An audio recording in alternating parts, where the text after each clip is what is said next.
Bellissimo primo tempo che ha quasi chiuso i conti, poi un Verona che è un po' calato nella ripresa, ma va bene così. È stata una bella partita, soprattutto il primo tempo, abbiamo creato molto, direi che l'abbiamo quasi chiusa, però dovevamo fare qualche occasione, qualche gol in più perché abbiamo sbagliato troppo in fase conclusiva.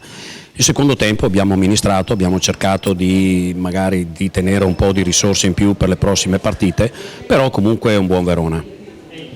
Adesso c'è la gara casalinga con l'altra friulana, il Chiesi Ellis. Sì, altra partita, adesso vedremo, noi siamo in un discreto periodo di forma, veniamo da dei buoni risultati, dobbiamo continuare così, soprattutto in casa nostra dobbiamo sempre far punti. Oggi c'è stato un cambiamento tattico per esigenza dell'assenza di Ramera con Ledri a centrocampo, mi sembra esperimento riuscito.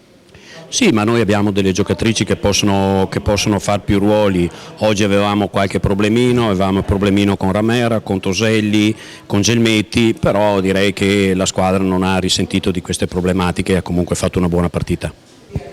Veronica, 90 minuti in un Verona che si è ben comportato soprattutto nel primo tempo.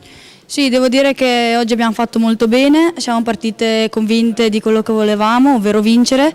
90 minuti dopo tanto che non ho giocato, oppure giocare poco, devo dire che li si sentono, spero di aver fatto bene, spero di avere altre opportunità. Sabato c'è un'altra formazione friulana, il Chiesi Ellis, si torna tra le mura amiche e bisogna proseguire la striscia positiva.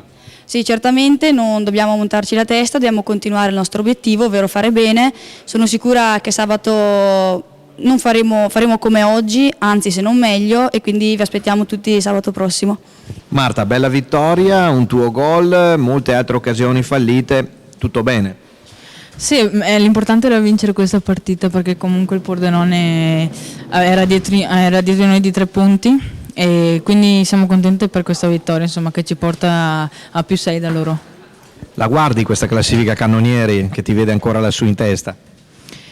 Sì, sono contenta che sto segnando, anche se comunque oggi ho sbagliato qualche occasione di troppo, però sì, penso a far bene per la squadra.